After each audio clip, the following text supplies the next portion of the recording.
Gives a demonstration. His numerological science is very powerful. I encourage y'all boys in your private time to reach out to the brother. What's your email? Tyrain7@gmail.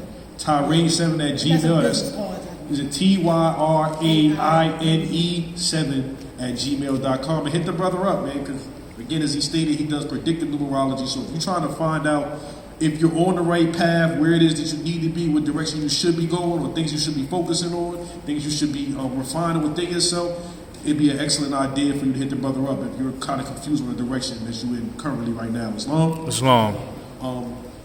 So I appreciate the brother, but without further ado, we're going to actually bring on our Grand Sheikh. So I asked the brothers, not the sisters, I asked the brothers to please rise as we bring on our Grand Sheikh. Islam? Islam. Islam. Islam. Islam. Islam. Islam. Islam.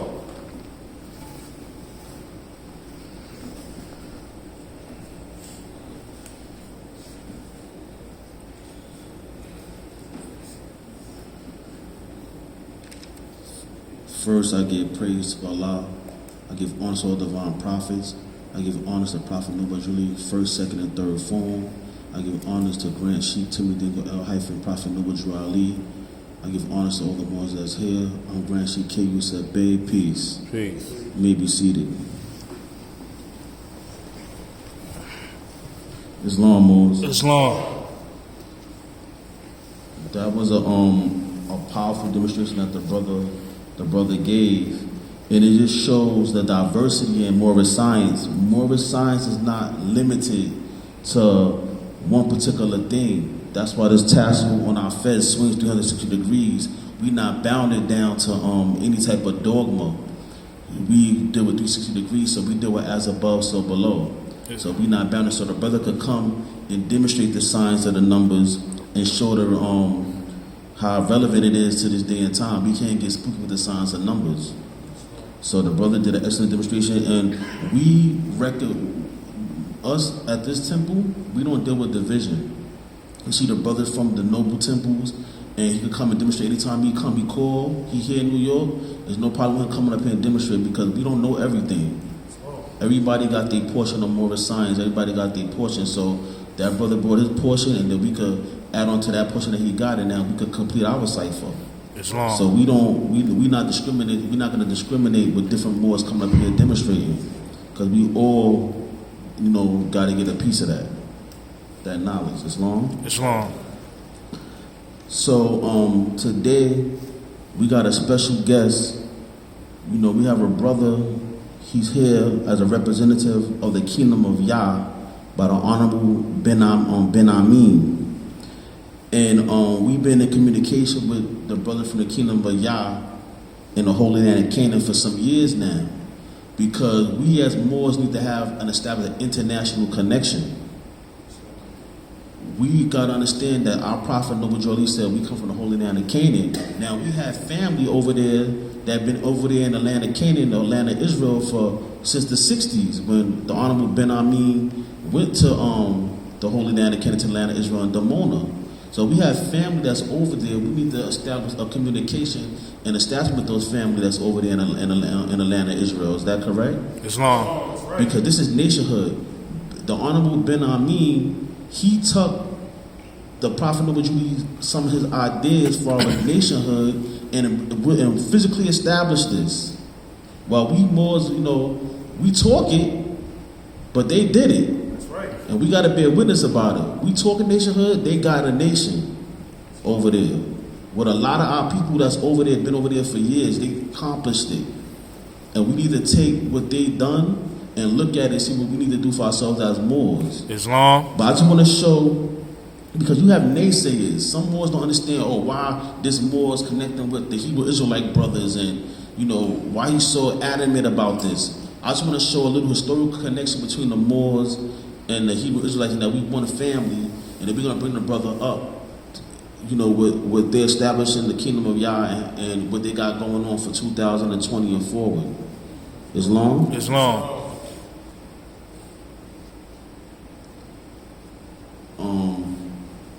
Muhammad. Let me get the Moorish Quran, chapter 47, verse 9. So Should we pass the mic? You want to talk loud? Okay. Shalom. According to all true and divine records of the human race, there is no Negro, black, or colored race attached to the human family, because all the inhabitants of Africa were and are of the human race, descendants of the ancient Canaanite nation from the Holy Land of Canaan. From the Holy Land of Canaan. So today, what's the modern name for the land of Canaan? Israel. Israel. So if our prophet is saying that we come from the Holy Land of Canaan, and we have our people that have been over there since the 1960s that already established a nation, but doesn't it make sense that we should connect with our family that's already over there already? That's right, Mazel. Does it make sense, Moses? Islam. It makes sense, right? And that's what we're doing. We're establishing a relationship with our brothers and sisters there from the kingdom of Yah. Now I'm going to show a little connection. Who ever heard of Melchizedek or Melchizedek? Well, Melchizedek is mentioned in the Bible. He was the Melchizedek priesthood. Melchizedek was the king of Salem. The word Salem means peace or Islam. And he was the priest of El, or what they call power, the Most High, or the power, what we call Allah. The king of peace, without mother or father, without beginning of days. So you have Melchizedek. Then you have what they call the Aaron, the Aaronic priesthood. And the Aaronic priesthood came through the lineage of Aaron. And through that lineage of Aaron, but that priesthood has a beginning. And it goes through from father to son. So if you read the Bible, you have what they call the Melchizedek priesthood in the Bible, which was a priesthood that has no beginning or ending, that exists in the land of Salem. Salem is the city which exists in the land of Canaan, which is Jerusalem today. So this Melchizedek, which is the high priest, had a priesthood there. And then you have the Aaronic priesthood. But let's go to give me Genesis chapter 14, verse 18 to 20. So we're going to show the connection with, I can give you the Bible. And Melchizedek, king of Salem, brought forth bread and wine. And he was the priest of the Most High God. And he blessed him and said, "Blessed be Abraham, and blessed be Abram, of the Most High God, possessor of heaven and earth. And blessed be the Most High God, which hath delivered thine enemies into thy hand. And he gave him tithes of all."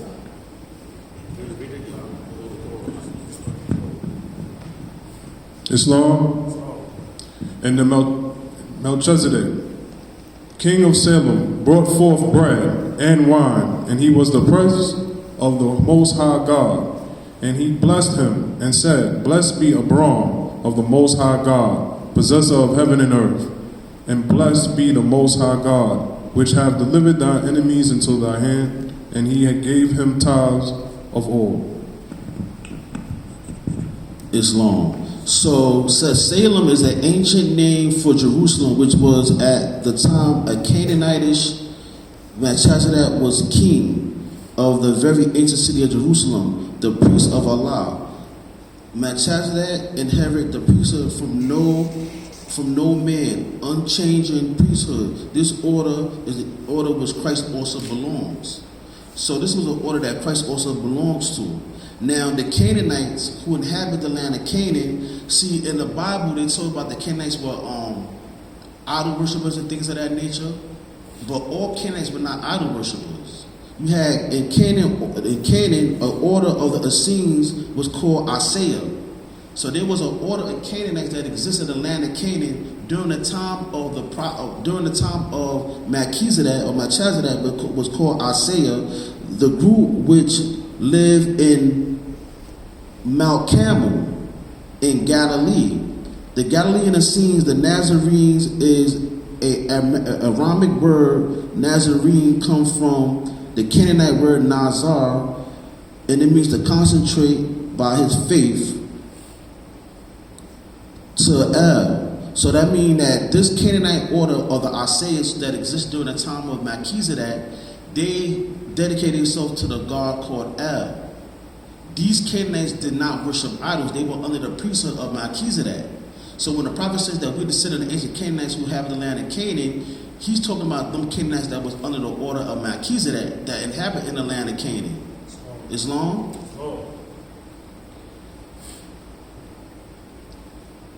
El, this is definitely a Canaanite habit. Nazir, which is to keep or to observe. The Nazarene, a man who had been secondly chosen to consecrate himself to El or Allah. Jesus was not a mainstream Jew. He was an adept of Asaya order. This ascetic group he belonged to, known over the world by the name of Al-Nasarah, the Nazarenes, simply Nazarenes.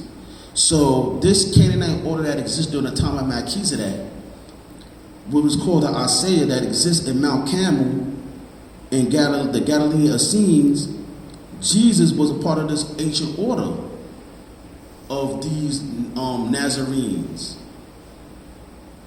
And it was called the Al-Nasarah. In the Quran of Mecca, they call the Ansars. The Ansars are known as the aiders of Allah, the aiders of the Most High. And they wore all white, they wore white turbans and so forth. They're called the priests of the light. Now, Jerusalem is derived from the word Salam, which is U-R-SHALIM.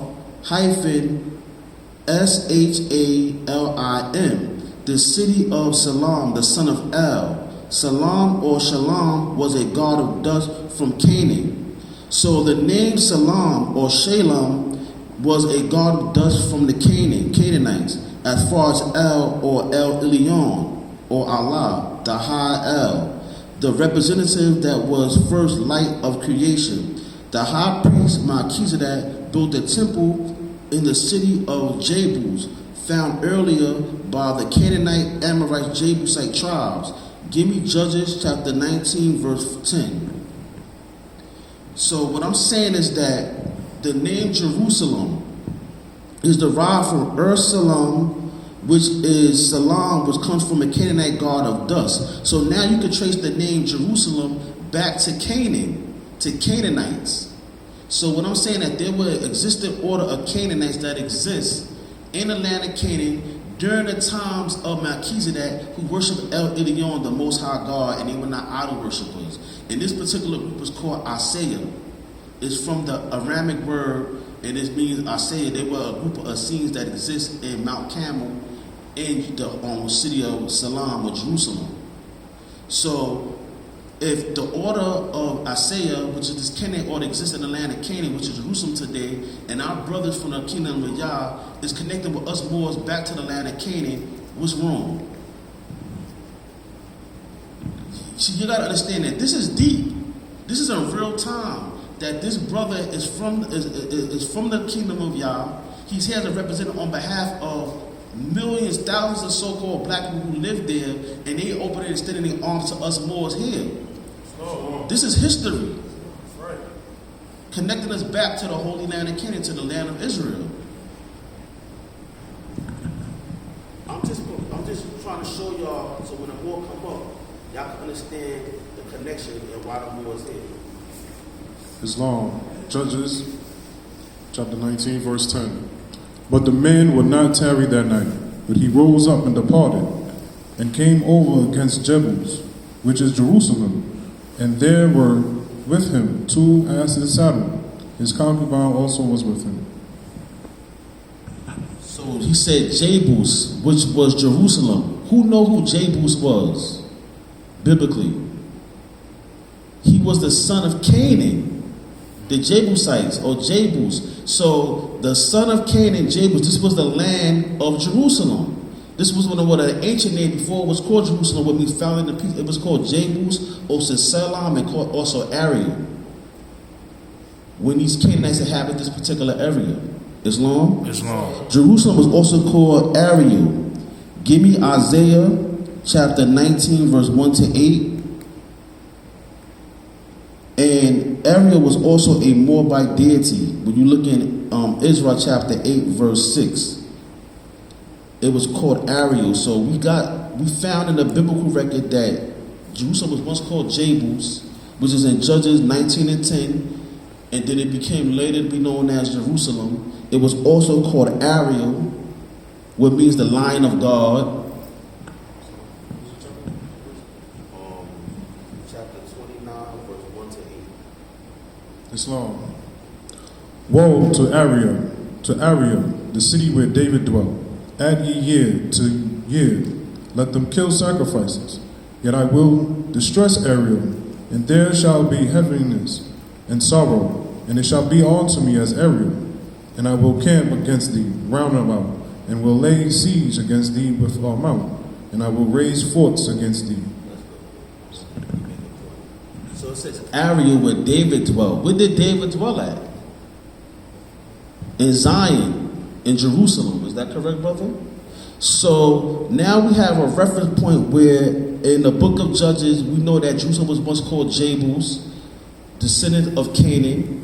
We have another reference where Jerusalem was called Ariel, which that goes back to a Moabite deity. Islam, this is all in the land of Canaan. Now, can someone look up the Britannica, the word Zion, the Encyclopedia Britannica, the word Zion. Let's see where that word Zion comes from. Anybody know what the word Zion mean and what the word Zion mean and where that's located at? Come on, Moors, we deal with geography and all these type of things. You know, we the Moors, we the navigators of the seven seas, guided by the North Star. We're supposed to know these type of things. Where's Zion at? Anybody know? You help us out, brother, with Zion? Basic definition would be Torah. Thank you. Thank you all. Let me just first of all praise the Most Holy One of Israel, our ascendant spiritual leader, His Excellency Ben Ami, our leadership, our Holy Council, our brothers and sisters near and far, family here. I greet you all with perfect love. Shalom, shalom. Shalom. Well, basically, Zion, if you look it up in the dictionary, it means top, which is basically where all law, word comes from. Zion, the spiritual center of the universe, basically the earth. And so Zion would be the top. It's located in Israel, in the land. Yes, absolutely. So it's located in Israel in the land, Zion. Let's get the Encyclopedia Britannica definition of Zion.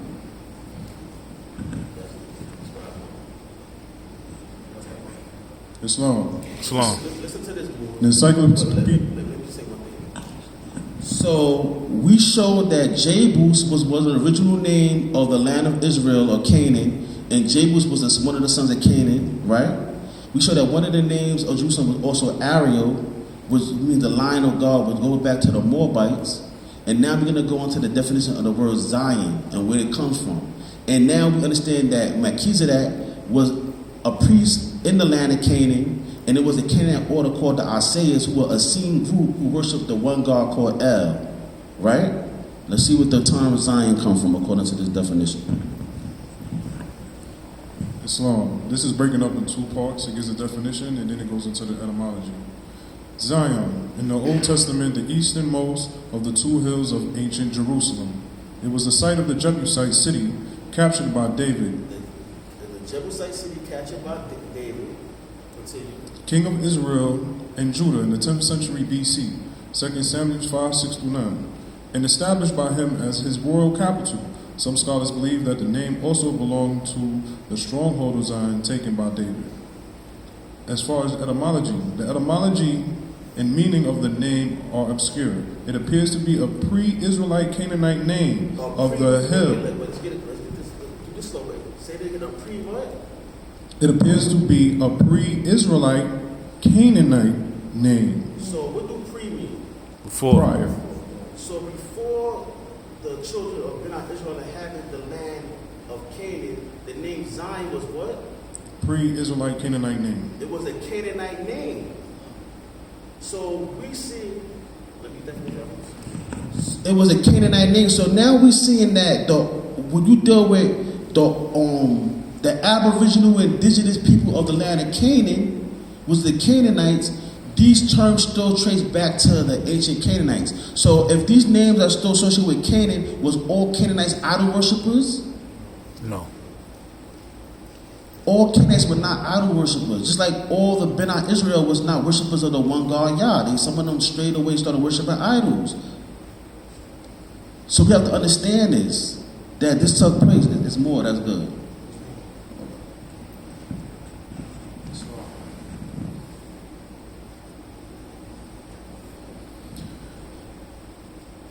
It appears to be a pre-Israelite Canaanite name of the hill upon which Jerusalem was built. The name Mountain of Zion is common. In biblical uses, however, Mount Zion often means the city rather than the hill itself. Zion appears in the Old Testament 152 times as a title of Jerusalem. Over half of these occurrences appear in two books, the book of Isaiah and the Psalms. It appears 7 times in the New Testament and 5 times in quotations from the Old Testament. It's long. It's long. Now,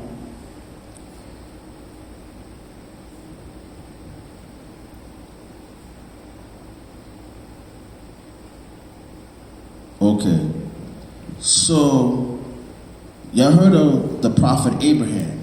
According to the Bible, he's the father of many nations. And he met with Melchizedek. Melchizedek blessed him. He was the God, he was the priest of the Most High, El Elyon.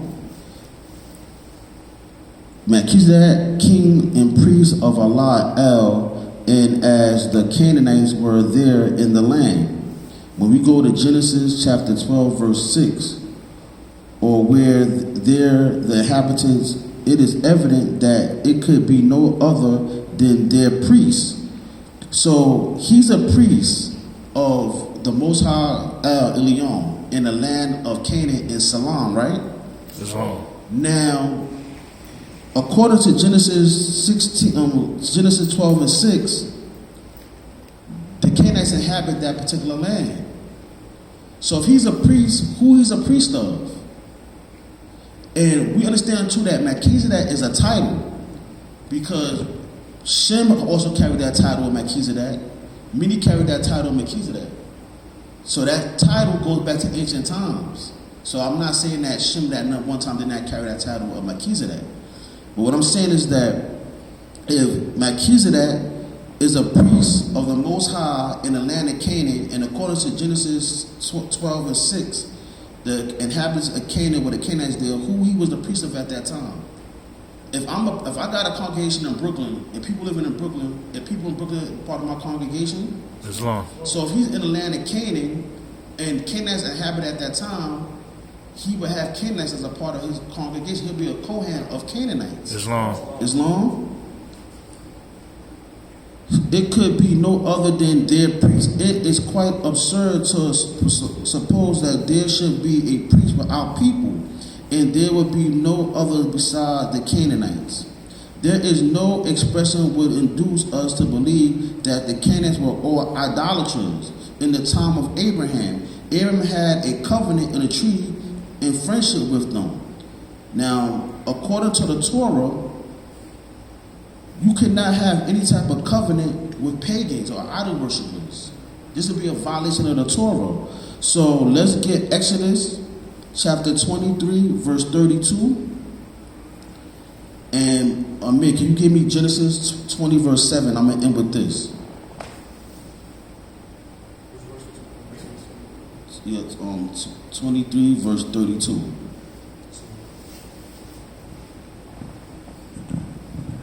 Islam.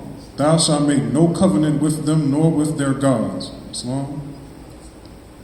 Right? So according to the law, you cannot make any covenant with them or their gods. You cannot make a covenant with pagans as against the law. Muhammad, but give me one thing. Give me Genesis 26, verse 5 before we get to Amir. So the prophet Abraham, you cannot, according to the law, the Torah, you cannot make a covenant with pagans, right? Now, did Abraham obey the laws of the Most High? Islam. Right? Let's get there. Genesis 20 verse 5. Yeah, I think it's 26 verse 5. Islam. Because that Abraham obeyed my voice and kept my charge, my commandments, my statutes, and my laws. Islam. So we established that Abraham kept Allah's laws, right, according to that verse, right? Islam. We read in the Torah that it's forbidden to make a covenant with any idol worshippers, right? Islam. Now let's read with the more God here in Genesis chapter 21, verse 32 22 to 31. You said Genesis 20 verse 6. Yeah, No, he did 26 verse. All right, I need you to give me Genesis. Yeah, Genesis 21, verse 22 to 31. Islam. Islam. The book of Genesis chapter 21 verse What? 22 to 31. 22 to 31.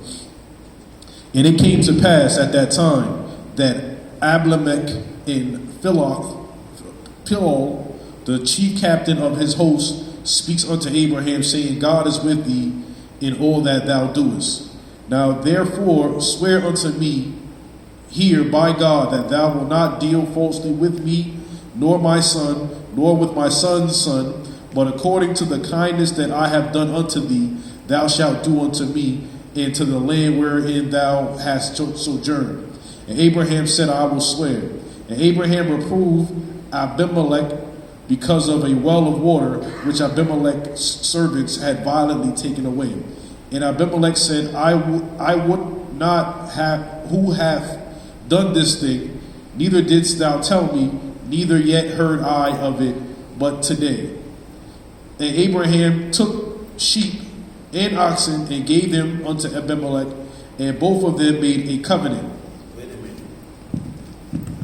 He made a covenant with who?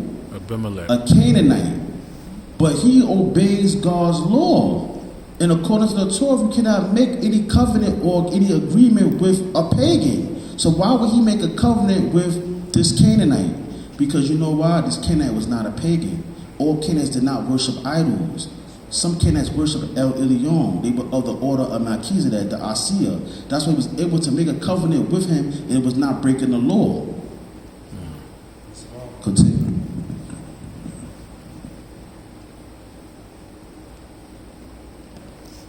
And Abraham set 7 ewe lambs of the flock by themselves. And Abimelech said unto Abraham, what mean these 7 ewe lambs which thou hast set by themselves?